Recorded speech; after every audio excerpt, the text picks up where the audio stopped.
नमस्कार, मैं शिक्षा मिश्रा और आप देख रहे हैं सुप्रभात मीडिया झारखंड।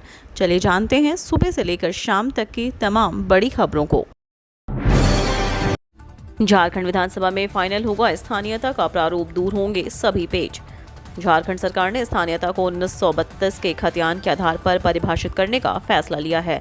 कैबिनेट ने स्थानीय निवासी की परिभाषा, पहचान और झारखंड के स्थानीय व्यक्तियों के सामाजिक एवं अन्य लाभों के लिए विधेयक 2022 लाने का निर्णय लिया। यह विधेयक विधानसभा में रखा जाएगा।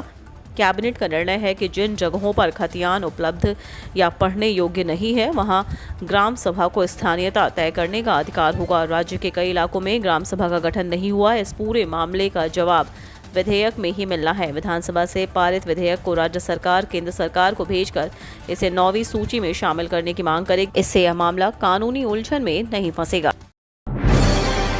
झारखंड उच्च न्यायालय ने दृष्टि बाधित दुष्कर्म पीड़िता को 10 लाख रुपए मुआवजा देने का दिया आदेश।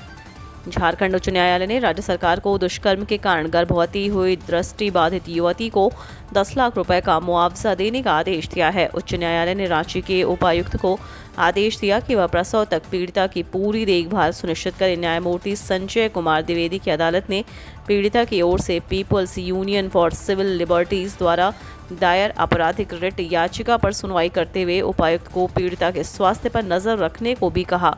उच्च न्यायालय ने यह भी कहा है कि प्रसव के बाद पीड़िता के बच्चे का न्यूनतम आयु सीमा के तहत स्कूल में दाखिला सुनिश्चित किया जाए और इसका खर्च राज्य सरकार वहन करेगी। मोदी सरकार पैसा दे चाहे ना दे, रांची बनेगा वर्ल्ड ट्रेड सेंटर। केंद्र सरकार ने रांची में बन रहे वर्ल्ड ट्रेड सेंटर के लिए पूर्व में आवंटित राशि को वापस करने का निर्देश दिया है। यह निर्देश योजना क्रियान्वयन में हो रही देरी के कारण दिया गया है। हालांकि झारखंड सरकार की ओर से एक बार आग्रह किया गया है कि इस फैसले पर पुनर्विचार किया जाए। ऐसा नहीं होने की स्थिति में भी योजना रुकेगी नहीं और प्रोजेक्ट पूरा होकर रहेगा। इसके लिए राज्य सरकार अपना पैसा लगाएगी। उद्योग निदेशक जितेंद्र कुमार सिंह ने बताया कि इन सब तथ्यों का हवाला देते हुए केंद्र सरकार से पत्राचार किया जा रहा है और अब अगर केंद्र पैसा देने से भी इनकार करता है तो भी निर्माण कार्य पूरा होकर रहेगा। ऐसे भी पूरे प्रोजेक्ट में केंद्र 30% का मदद कर रहा था, जबकि राज्य सरकार 70% राशि लगा रही थी। अब योजना बहुत आगे बढ़ चुकी है। जमशेदपुर से भुवनेश्वर और कोलकाता के लिए सीधी फ्लाइट इस दिन से होगी शुरू। जमशेदपुर शहरवासियों के लिए खुशखबरी है। भुवनेश्वर से जमशेदपुर व जमशेदपुर कोलकाता के बीच दोनों ओर से हवाई सेवा 30 अक्टूबर 2022 से शुरू होगी। कुल 9 सीटों क्षमता का कमर्शियल उड़ान छठ के पावन मौके पर शुरू होगी। भुवनेश्वर जमशेदपुर और जमशेदपुर से कोलकाता के बीच दोनों ओर से फ्लाइट प्रतिदिन चलेगी।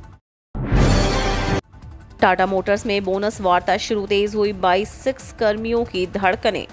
टाटा मोटर्स में प्रबंधन और यूनियन के बीच कर्मचारियों के सालाना बोनस को लेकर वार्ता शुरू हो गई है। टाटा मोटर्स वर्कर्स यूनियन परिसर में बोनस को लेकर कर्मचारियों के बीच गहमागहमी बढ़ गई है। यूनियन नेतृत्व की ओर से बोनस की घोषणा के लिए स्टेज लगा दिया गया है। कभी भी यहां बोनस की घोषणा हो सकती है।